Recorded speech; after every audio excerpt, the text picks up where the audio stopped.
안녕하세요, 꽁쌤입니다. 오늘은 여러분과 함께 개인이 갖고 있는 힘의 세기, 즉 라켓을 휘두를 수 있는, 파워를 낼 수 있는 근육의 힘, 그리고 성별에 따라서 또는 운동 수준에 따라서 과연 배드민턴 자세를 어떻게 설명하고 어떻게 배워야 되나, 이런 관점에서 한번 여러분들과 한번 얘기 나눠볼게요. 배드민턴을 칠 때 제가 스윙을 분석해 보면 이렇게 아주 작은 스윙이 있고, 그 다음에 아주 큰 스윙이 있죠, 그죠? 그 다음에 중간에서 여러 가지 다양한 동작이 나오겠죠? 그러면 배드민턴의 경우에는 이렇게 아주 작은 스윙으로 칠 수 있다고, 이렇게. 어떻게 보면 스윙한다기보다도 라켓을 가볍게 잡아주는 이런 탄력에 의해서 치는 요령, 그 다음에 이 손목으로 치는 요령, 그 다음에 이 주관절까지 이용해서 치는 요령. 이 주관절을 칠 때 앞으로 살짝 떨어뜨릴 때는 이렇게 하겠죠? 네, 손목을 많이 안 쓰고, 또는 각도를 꺾어줄 때는 이렇게 꺾을 수도 있겠네요, 그죠? 그런데 이제 내가 좀 세게 칠 때는 주관절을 이용하되 손목을 이렇게 강하게 써야겠죠? 자, 그 다음에 이제 가장 큰 스윙은 어깨를 이용해서 이렇게, 또는 이런 식으로 어깨를 이용하는 스윙이 있겠죠. 자, 그러면 이렇게 우리 몸에서 관절을 동원하는 이 방법에 따라서 스윙 크기는 달라진단 말이에요. 그러면 우리가 언더스윙을 가르칠 때 여성분한테, 초보자 여성한테 가르치는 방법과, 그 다음에 남자의 20대의 어떤 청년이나 좀 근력 있는 사람들, 그 사람들한테 가르치는 언더스윙은 분명히 다를 거예요, 그죠? 여성분 같은 경우에는 그립을 2번에서 1번 잡는다 그랬죠? 이렇게 좀 여기까지 팔로소를 많이 해줘야겠어요, 그죠? 이렇게 해줘야지만이 샤틀이 멀리 나가지, 이렇게 치면 거의 안 나가죠, 그죠? 남자 같은 경우는 여기서 그냥 이런 스윙만 해도 샤틀이 아주 잘 나갈 거예요. 그래서 이 스윙을 배울 때 기본 원리를 배우고, 그 다음에 내 체력 그 상황이나 아니면 운동 수준에 따라서 그 스윙의 형태는 초보 때 배우면서 조금씩 변해야 돼요. 왜 그러냐면 이 초보 때는 그런 근육 운동을 많이 안 했기 때문에, 즉 다시 말하면 이 자세에 필요한 근육 운동을 처음 해보는 거잖아요. 초보 때 어떤 자세를 배운다, 이런 자세를 배운다. 그럼 이런 거 어떻게 보면 배드민턴에 관한 한 처음 해보는 거잖아요, 그죠? 그런데 이런 운동을 계속 하게 되면 어떻게 돼요?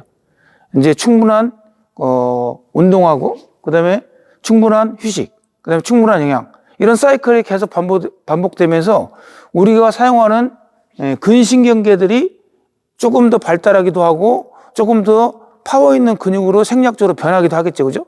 자, 그러면 처음에는 이렇게 큰 스윙을 했다가 나중에 여성분들도 경우에 따라서 이렇게 좀 작아지기도 하겠죠, 그죠? 남자들도 마찬가지로, 예를 들어서 처음에는 이런 파워풀한 스윙을 할 때 이렇게 큰 스윙이 필요도 하겠지만, 경우에 따라서는 아주 이렇게 작은 스윙으로도 손목을 강하게 써서 비슷한 파워를 낼 수가 있단 말이에요. 그러니까 처음에는 기본 원리를 기본 원리를 이해를 하고, 그리고 나서는 점진적으로 그 상황에 맞는 스윙을 많이 연습하는 게 좋아요. 자, 조금 더 설명하면, 뒤쪽에서는 이렇게 큰 스윙을 해준다고 그랬죠, 그죠? 그럼 앞으로 들어갈수록 조금 더 스윙이 작아져야겠죠, 이렇게. 작아지고, 앞에 가서는 아주 작게 하고. 그래서 이 위치별로 스윙은 항상 변해야 돼요. 그래야지만이 여러분들이 더 배드민턴의 이게 다양한 상황을 순간순간 방향을 바꿀 수가 있는 거죠. 그래서 스윙 크기를 다양하게 하는 연습을 많이 하시고, 연습하실 때 그런 방법으로는 어떻게 하냐면, 항상 여기서 예를 들어서 드라이브를 한다. 그러면 드라이브를 하는 것이 이쪽에서 사이드암을 해서 이렇게 강하게 드라이브 할 수도 있는 거고, 앞으로 나와서 빨리 치는 드라이브도 있는 거예요, 그죠?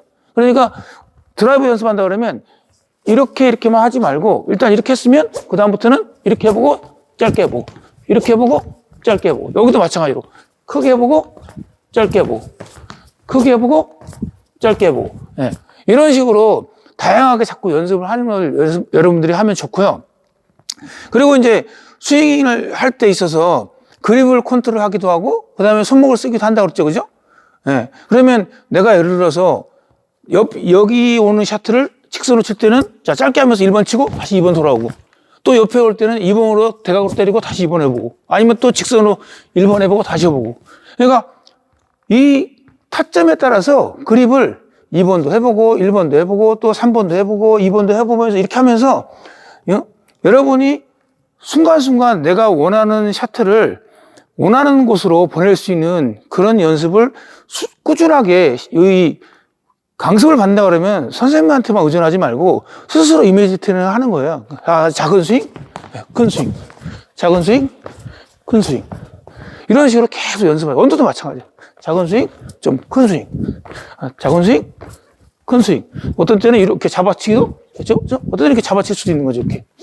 그래서 스스로가 이렇게 다양한 연습을 하는 것이 매우 중요하니까 꼭 기본만 연습하지 마시고 스윙 크기를 첫째, 캐치탑법, 그 다음에 손목, 그 다음에 주관절을 이용해서 스냅, 그 다음에 어깨 관절을 이용해서 손목을 쓰기도 하고 드롭할 때는 손목 많이 쓰지 말고 어깨로 가볍게 안아주는 동작을 한다든지 이렇게 해서 다양한 감각을 익히는 것이 매우 중요하다는 것을 여러분들께 한번 권해드리고 싶어요. 구독, 좋아요는 공쌤에게 큰 힘이 됩니다.